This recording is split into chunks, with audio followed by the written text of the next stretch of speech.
The bear tried to tell him something and wouldn't let him leave. When he followed her, he found something shocking. In the fiery red glow of the Appalachian sunset, 74-year-old Edward Carter quietly walked along the familiar forest path where he had spent his entire life in the small town of Brook Hollow. The golden light filtered through the canopy of oak and maple leaves, casting dappled shadows on the ground beneath his worn boots.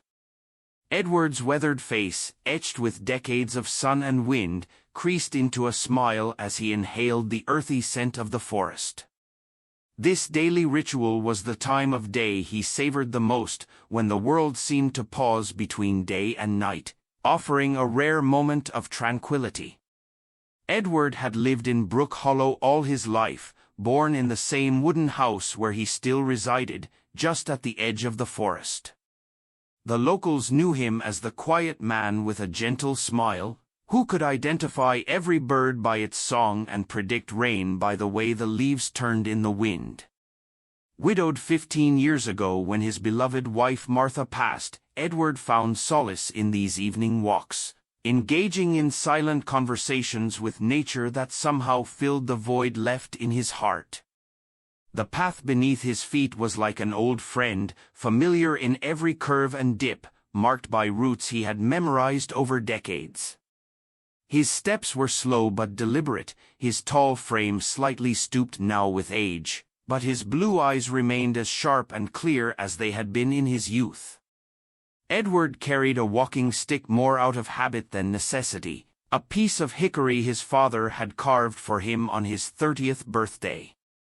It was one of his few treasured possessions, a connection to a past that seemed both distant and present with each step he took in these woods.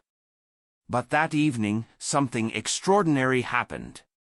Right in the middle of the path, about 30 yards ahead, a skinny female black bear appeared. Her fur was scruffy and dull, not the glossy black it should have been, and Edward immediately noticed she had a pronounced limp in one hind leg. What struck him most, however, were her eyes, intelligent, fierce, yet filled with something he had never seen in a wild animal before, desperation and pleading. Edward froze, his heart hammering against his ribs. In all his years in these woods, he had encountered bears before, but always at a distance, and those encounters had ended with the bear lumbering away, uninterested in human interaction. This was different. The bear didn't growl or flee. She stood still, gazing at him intently as if she had been waiting for him. "Easy now," Edward whispered, his voice barely audible even to himself. His mind raced through the proper protocols for a bear encounter: make yourself look big, back away slowly, never run. But the bear's behavior defied everything he knew about these creatures. What Edward couldn't know was that this wasn't their first encounter, not really. A few months earlier, the mother bear, whom Edward would later name Luna, had witnessed from a distance as Edward rescued a young buck trapped in a barbed wire fence near the edge of the forest. The deer had been thrashing in panic, tangled in the rusted wire, its frightened eyes wide with fear. Edward had approached with slow, gentle movements, speaking in low, soothing tones. He had patiently untangled the wire, his gnarled hands working with surprising dexterity, gently stroked the deer's heaving flank, and set it free. That memory was etched deeply in Luna's mind, a rare positive interaction with a human in a life marked by cautious avoidance. To her, Edward was not a threat. He was her last hope. Edward stood motionless, torn between instinctive fear and an inexplicable curiosity that kept his feet planted firmly on the forest floor. His logical mind told him to back away, to retreat to the safety of his cabin and perhaps call the local wildlife service. But something deeper, something primal that connected him to this wild creature, made him stay. Suddenly, the mother bear stood up on her hind legs, towering nearly 6 feet tall, her presence commanding yet somehow not threatening. With deliberate slowness, she placed her mud-caked paw on Edward's trouser leg, as if begging. Her touch was surprisingly gentle against the worn denim, her eyes, amber pools of urgency and anxiety, locked with his. Then she lowered her head, looked toward the deeper forest, then back at Edward, repeating the motions several times. The message was unmistakable: follow me. Edward's mouth went dry. Every survival instinct screamed at him to turn away, to not follow a wild predator deeper into the woods as dusk approached. But his heart, the heart that had loved these woods and its creatures for over 7 decades, urged him forward, defying all reason. "You want me to come with you?" Edward asked, his voice surprisingly steady. The bear dropped to all fours and took a few steps down the path, then turned to look at him expectantly. Edward took a deep breath and made a decision that would change everything. "All right then," he said softly. "Lead the way." Luna moved with purpose despite her injured leg, keeping a pace that the elderly man could follow. She frequently looked back, ensuring Edward was still behind her, as they ventured off the main path and into the denser parts of the forest where the light grew dimmer beneath the thickening canopy. Edward noted landmarks as they went: an unusually shaped boulder, a lightning-struck pine, a small stream they crossed, creating mental breadcrumbs for his return journey. The bear led him deeper than he had ventured in years, to a part of the forest that had been reshaped by a landslide during the heavy spring rains. After nearly 20 minutes of walking, Luna stopped at a spot where rocks had collapsed at the base of a steep hillside. She pawed anxiously at the ground, making soft whimpering sounds unlike anything Edward had ever heard from a bear. Edward approached cautiously, squinting in the fading light. Beneath a narrow crevice formed by the fallen rocks was what appeared to be a den. And then he heard it, the faint whimpering of cubs. As his eyes adjusted to the shadows, he could make out 3 small shapes. One had a visibly broken leg, awkwardly angled. Another lay nearly motionless, its small body heaving with rapid, shallow breaths, suggestive of fever and dehydration. The third had a dark stain on its shoulder that Edward recognized as dried blood from a wound. Luna made more anxious sounds, looking down at her cubs, then back at Edward, her eyes conveying everything words could not. "These are my children, they are dying, and I am entrusting you with all my hope." Edward's heart constricted. "I understand," he whispered to the mother bear. "I'll help them. I promise." He assessed the situation quickly, noting that the rocks were too heavy for him to move alone, and the cubs needed medical attention beyond what he could provide. "I need to get help," he told Luna, making slow, deliberate movements as he backed away. "I'll come back. I promise you that." Edward hurried home as quickly as his aging legs would carry him, his mind racing with plans. He knew exactly what he needed: rope, a crowbar, a flashlight, and most importantly, help. There was only one person in Brook Hollow he trusted with something this delicate: his oldest friend, Thomas Green. Thomas and Edward had grown up together, fishing the same streams and climbing the same trees. But life had taken them down different paths. While Edward had become known for his gentle ways with animals, Thomas had been a hunter for most of his life before retiring his rifle 5 years ago. He knew bears, respected them, and most importantly, wouldn't panic in a crisis. Edward reached his cabin, a simple 1-story structure that sat comfortably among the trees, as if it had grown from the forest floor itself. He gathered his supplies with trembling hands and picked up his old rotary phone, dialing the number he knew by heart. "Thomas," he said when his friend answered. "I need your help. It's an emergency." "What's wrong, Ed?" Thomas's gruff voice carried concern. They had known each other too long to waste time on pleasantries when something was wrong. "There's a mother bear with 3 injured cubs trapped under some fallen rocks in the East Woods. I need help getting them out." The silence on the other end of the line stretched for several seconds. "A bear?" Thomas finally said, his tone flat with disbelief. "You want us to rescue a bear's cubs?" "Yes," Edward said simply. "The mother led me to them, Tom. She knew I could help." Another long pause. "Ed, have you lost your mind? That's the most dangerous situation I can imagine, a mother bear with threatened cubs." "She's different," Edward insisted. "She asked for my help." "I know how it sounds, but if you'd seen her eyes," he trailed off, knowing how impossible it was to explain. "Tom, I've never asked you for much, but I'm asking now. These cubs will die if we don't help them." Thomas sighed heavily, a sound Edward had heard countless times throughout their friendship, the sound of Thomas giving in against his better judgment. "I'll be there in 10 minutes. But Ed, if that bear so much as looks at us wrong..." "She won't," Edward said with a certainty he couldn't explain. "Thank you, Tom." True to his word, Thomas arrived in his old pickup truck within minutes, stepping out with the cautious movements of a man who had seen 72 winters. He was shorter than Edward but broader, with strong arms and hands that spoke of a lifetime of physical labor.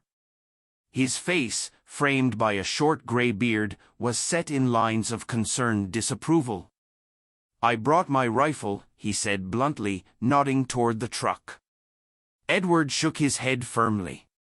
"No guns, Tom. She's trusting us." Thomas stared at his friend, searching his face. "You really believe that, don't you?" "I do," Edward replied without hesitation. Thomas sighed again. "Then let's go save some bear cubs, before it gets completely dark and we both break our necks stumbling around out there."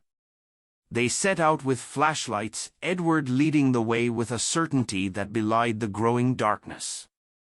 He found the landmarks he had noted earlier, the boulder, the lightning-struck pine, the stream, and followed them back to the den. As they approached, they heard a low rumbling growl. "Luna," Edward called softly, using the name he had given her in his mind. "It's me. I brought help." The growling stopped, and in the beam of the flashlight, they saw the mother bear standing protectively near the crevice. Thomas inhaled sharply beside Edward, his body tense. "Easy, Tom," Edward murmured. "She's scared, not aggressive." Luna sniffed the air, assessing the newcomer. After a tense moment, she backed away slightly, making the same anxious sounds Edward had heard earlier. "See those rocks?" Edward pointed with his flashlight. "The cubs are trapped behind them. We need to move them carefully." In the silent night of the forest, the 2 old men labored with the crowbar, prying the rocks away bit by bit. It was slow, exhausting work. Thomas, despite his initial fear, worked methodically, his strength proving invaluable as they shifted the heavier stones.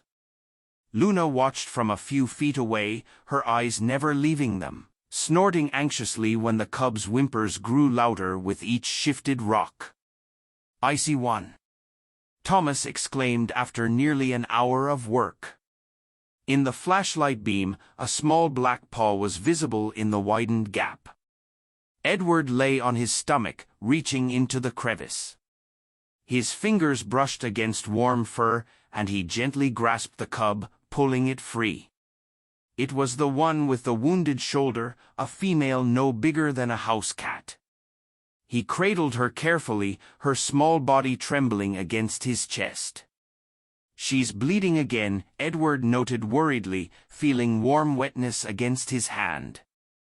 Luna approached, sniffing her cub, making soft sounds as she nuzzled the little one. Edward slowly, carefully transferred the cub to his jacket, creating a makeshift nest, and set it down where Luna could stay close. They returned to the task, working faster now that they knew success was possible.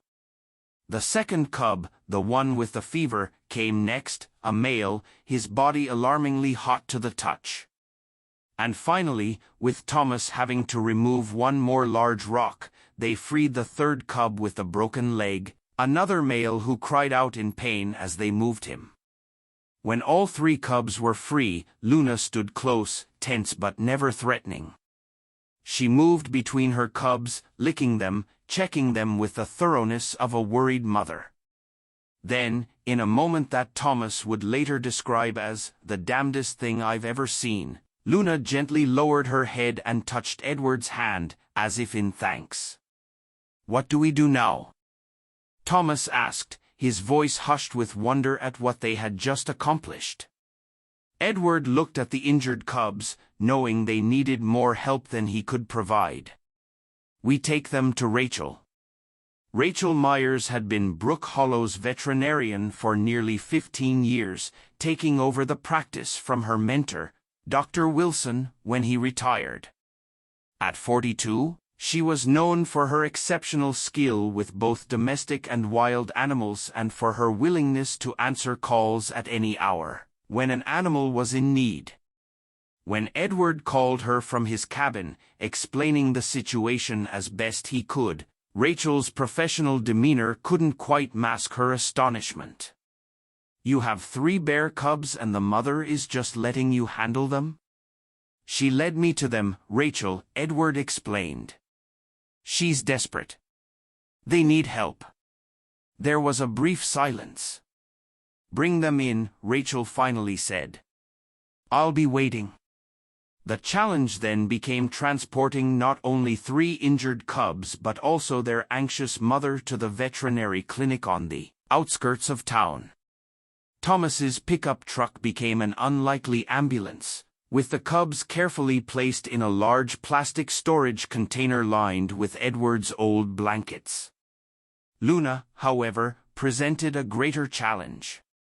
"She won't get in the truck," Thomas stated the obvious as the mother bear paced anxiously near her cubs, clearly unwilling to be separated from them but equally unwilling to enter the strange metal contraption. Edward thought for a moment, then approached Luna slowly. "Your babies will be in here," he explained, pointing to the container with the cubs. "We're taking them to someone who can help. You can follow us." Whether Luna understood his words or merely his intent, she seemed to calm slightly. Thomas drove at a crawl down the Forest Service road, headlights illuminating the path ahead, while Edward sat in the truck bed with a container of cubs. Luna followed behind, an odd procession moving slowly through the night forest toward the lights of Brook Hollow. Rachel was waiting outside her clinic when they arrived, her face a study in disbelief as she saw not only the truck with the cubs but also the mother bear loping behind at a respectful distance. "Edward Carter," she said, shaking her head with a mixture of amazement and professional concern. "In 15 years of practice, I have never seen anything like this." "They need help, Rachel," Edward said simply, carefully lifting the container with the cubs. Rachel nodded, immediately shifting into her professional mode. "Bring them in. The examination room is ready." As they carried the cubs inside, Luna grew agitated, pacing and making distressed sounds. Rachel observed her with a practiced eye. "There's a large outdoor enclosure behind the clinic," she said thoughtfully. "It's where we keep larger animals sometimes. It has a covered area and is secure." "Do you think?" Edward nodded. "She needs to be near her cubs." While Rachel quickly examined the cubs, Thomas and Edward worked to prepare the enclosure, making it as comfortable as possible with fresh straw and water.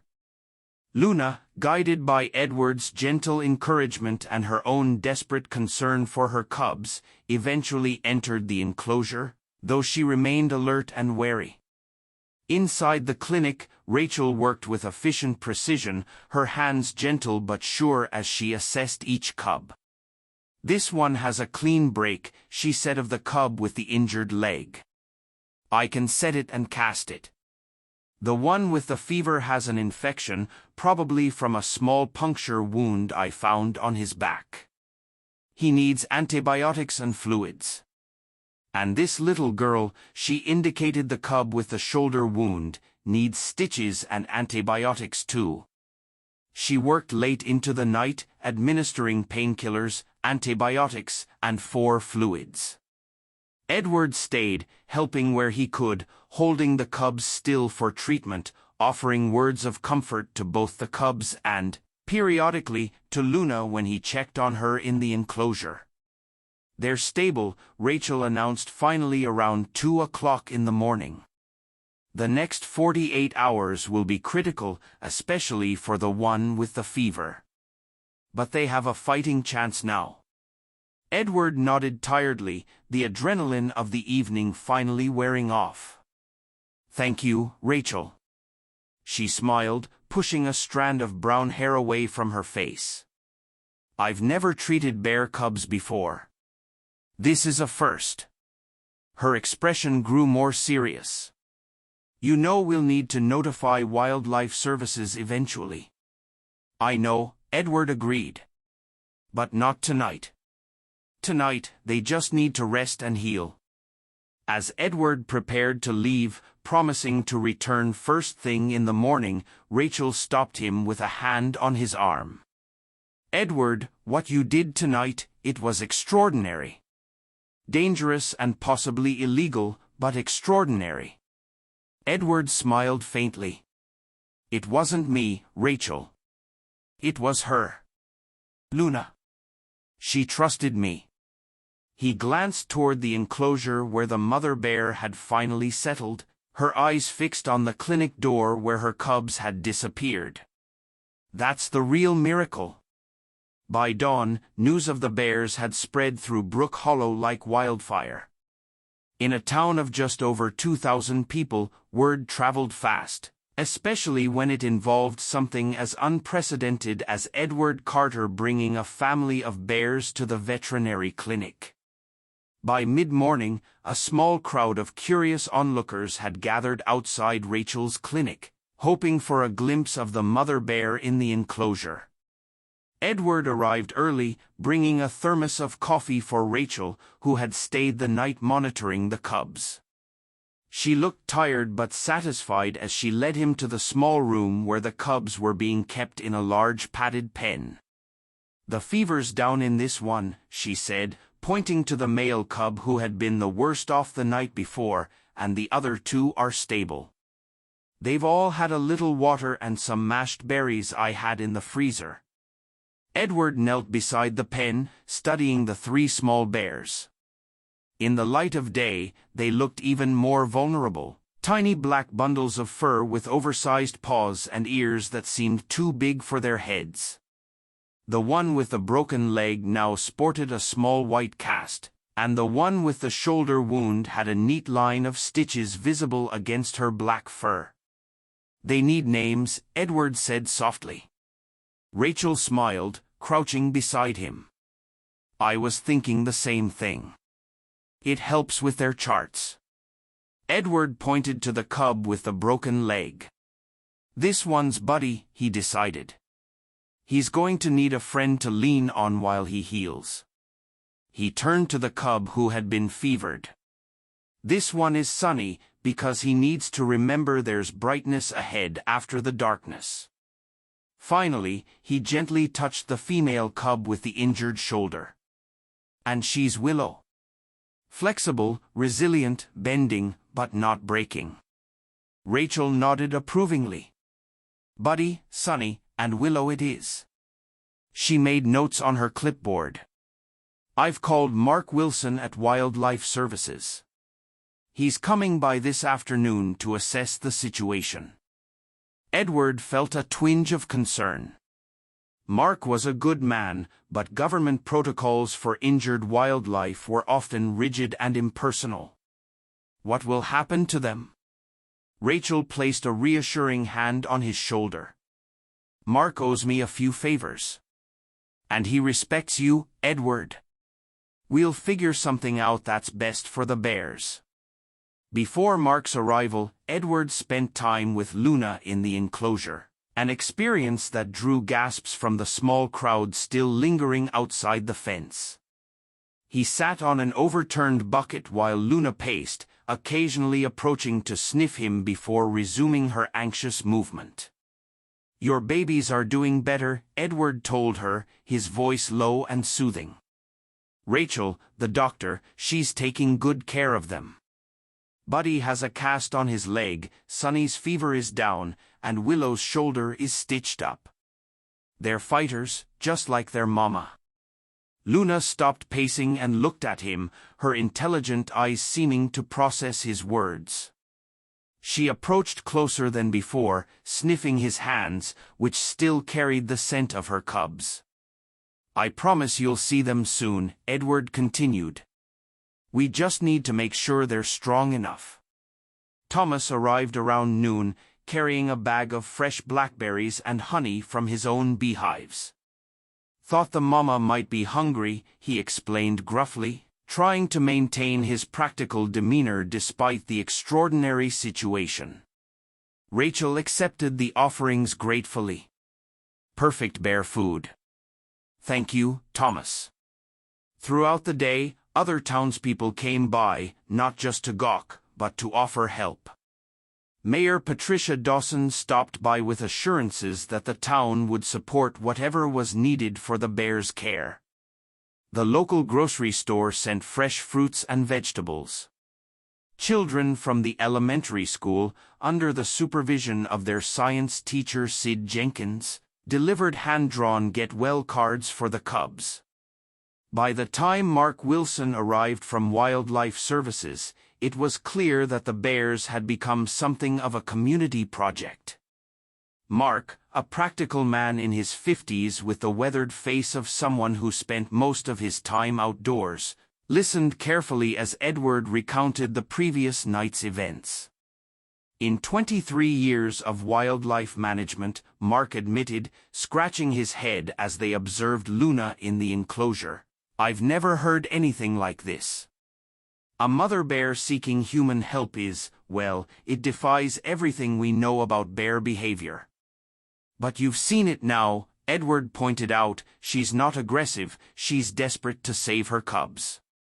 Mark nodded thoughtfully. "The protocol would be to rehabilitate the cubs at our facility and then release them, possibly in a different area to avoid human habituation. The mother would typically be relocated immediately." Edward felt his heart sink. Separating them would be cruel. "Mark, she's gone to extraordinary lengths to save them." Mark's expression softened slightly. "Let me see the cubs."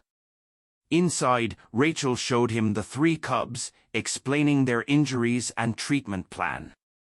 Mark examined them professionally, making notes, but Edward noticed the way his expression changed when Sonny, the smallest cub, pawed weakly at his hand.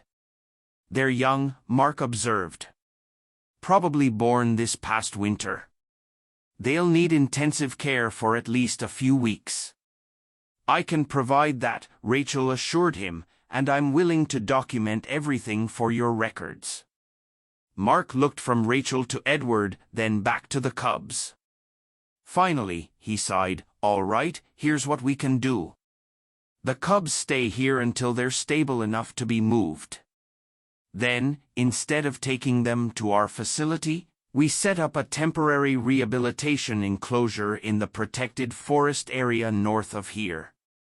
It's still within Luna's natural range, but it's a designated wildlife sanctuary, so they'll be safe from hunters. Once the cubs are fully recovered, we open the enclosure and let them return to the wild naturally." Edward felt relief wash over him. And Luna stays with them throughout? Mark nodded. As long as there are no incidents with humans, yes. But Edward, this is highly unusual. I'm bending a lot of rules here.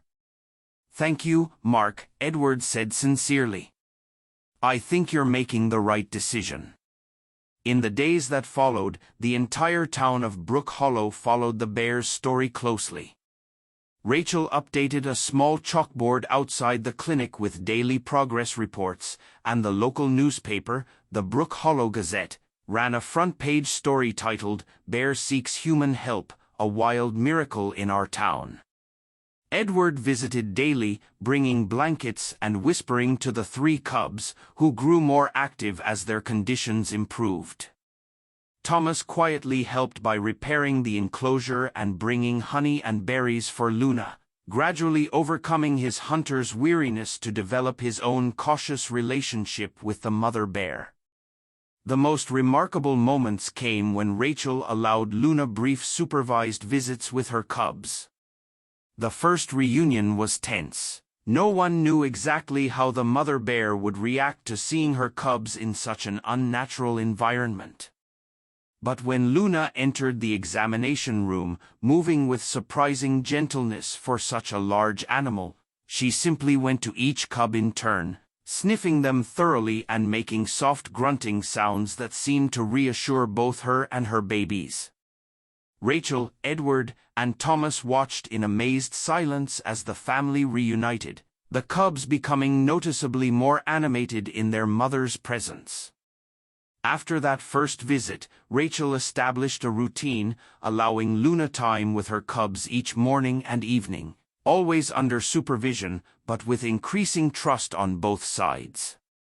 They're communicating, Edward observed one evening as Luna nuzzled Buddy, who had become brave enough to playfully bat at her nose with his uninjured paw. She's telling them they'll be going home soon. Rachel, who had developed a deep respect for Luna's intelligence and maternal dedication, nodded in agreement. I think you're right. She understands more than we give her credit for. After 2 tense weeks, when Sunny, the weakest cub, managed to stand and take a few steps for the first time, the entire clinic was overcome with emotion. Rachel called Edward immediately, and he arrived to find Sunny wobbling around the pen, still unsteady but determinedly exploring while his siblings watched. He's going to make it, Rachel said, tears in her eyes as she watched the small bear. They're all going to make it, Edward.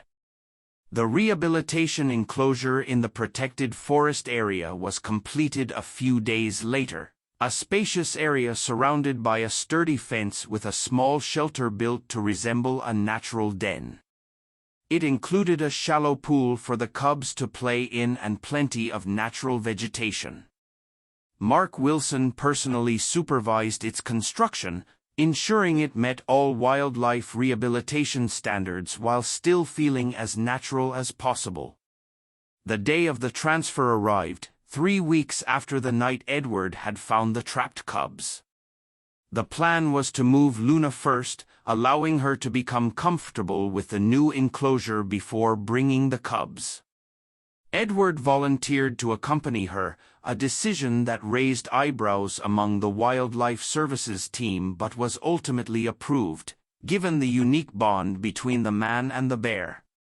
The journey to the enclosure was tense. Luna was sedated with a mild tranquilizer, just enough to keep her calm during transport, but not enough to render her unconscious. She rode in a large transport cage in the back of Mark's truck, with Edward sitting nearby, speaking softly to her throughout the journey. Almost there, Luna, he assured her as the truck bumped along the Forest Service road. Your new home is just ahead. It's not forever, just until your babies are strong enough.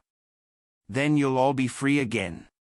At the enclosure, Luna emerged from the transport cage cautiously, sniffing the air and exploring the perimeter of her temporary home.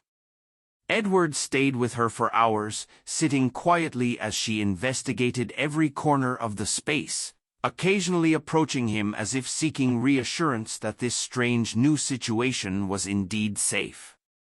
By late afternoon, when Luna had settled somewhat, Mark returned with Rachel and the cubs, each in a small carrier. The reunion was everything Edward had hoped for, Luna rushing to her cubs as they were released one by one into the enclosure, checking them thoroughly before leading them to the shelter she had already investigated. "I think our work here is done," Mark said, watching the bear family with satisfaction. "Nature will take over from here." Over the next month, the bears thrived in their temporary home. Buddy's cast was removed, revealing a leg that, while still slightly weaker than the other, supported his weight as he played with his siblings. Sonny gained weight and strength, his once dull fur now glossy and thick. Willow's shoulder healed completely, leaving only a small bald patch of scar tissue that would eventually be covered by new fur. Edward visited daily, sometimes accompanied by Thomas or Rachel, watching from outside the fence as the cubs grew more active and independent. Luna always acknowledged his presence, often approaching the fence to sniff his outstretched hand, a greeting between friends who had shared an extraordinary experience. Finally, the day came when Mark declared the cubs fully recovered and ready for release. The decision was made to open the enclosure gate at dawn, allowing the bear family to leave on their own terms, with no humans present to stress them. But Edward couldn't stay away. With Mark's reluctant permission, he arrived before sunrise, taking a position some distance from the enclosure where he could observe without interfering. As the first light of dawn broke over the forest, Mark quietly opened the gate, then retreated to join Edward. For nearly an hour, nothing happened. The bears remained inside the enclosure, the cubs wrestling playfully while Luna watched. Then, as the sun rose fully above the trees, Luna emerged from the shelter, standing tall and sniffing the air. She approached the open gate cautiously, looking out at the forest beyond, her true home. The cubs followed, curious but hesitant. Buddy was the first to venture through the gate, taking a few tentative steps into the wild before turning back as if checking that this new adventure was allowed. Sonny and Willow followed, growing bolder with each step, exploring the unfamiliar territory with increasing confidence. Luna remained at the threshold, watching her cubs. Then, in a movement that brought tears to Edward's eyes, she turned and looked directly at where he and Mark stood, concealed in the trees. Even at that distance, Edward felt the connection between them, a silent acknowledgement of all they had shared.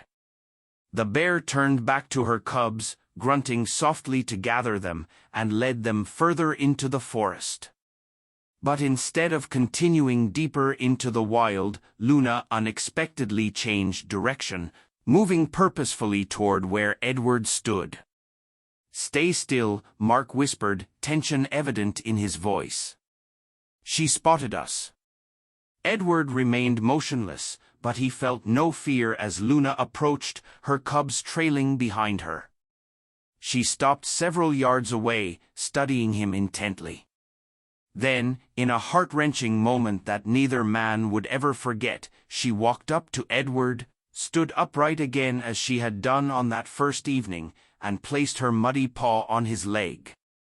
She pressed her head briefly against his shoulder, leaving behind her fur and the scent of the forest as a profound gesture of gratitude. Mark stood frozen in astonishment. "I've never—" he began, but words failed him. As Luna turned to go, a broken pine twig fell beside Edward. He picked it up and tucked it into his hat as a sacred keepsake. The bears moved away, Luna occasionally looking back as if to ensure Edward was watching their departure. They melted into the forest, their shapes gradually fading from view, leaving only the whisper of the wind through the leaves. Edward stood silent, tears streaming down his face, knowing he had just experienced something miraculous. An invisible bond between man and nature transcending fear, leaving behind an echo that would never fade. "Will they be all right?" he asked Mark finally, his voice rough with emotion. Mark, still visibly moved by what he had witnessed, nodded slowly. "Yes," he said with certainty. "She's a good mother, and they're strong now. They'll be all right." In the months that followed, occasional sightings of Luna and her cubs were reported by hikers and forest rangers. They seemed to be thriving in the wild, keeping a healthy distance from humans but showing none of the fear or aggression that might have been expected after their unusual experience. Edward continued his evening walks along the forest path, though he never again encountered Luna directly. But sometimes, standing in the fiery red glow of the Appalachian sunset, he would find fresh bear tracks crossing his path, or discover a cluster of berries placed on a stump he often rested in, or hear a distinctive grunt from the shelter of the trees. Small signs that told him Luna remembered that the connection forged between them remained unbroken. And on cold winter nights, when the wind howled around his cabin and snow blanketed the forest, Edward would take out the pine twig from his hat, holding it gently as he sat by his fire, smiling at the memory of amber eyes that had once looked into his with desperate pleading and later with profound gratitude, a silent promise kept between an old man and a mother bear who had trusted him when there was no one else to turn to.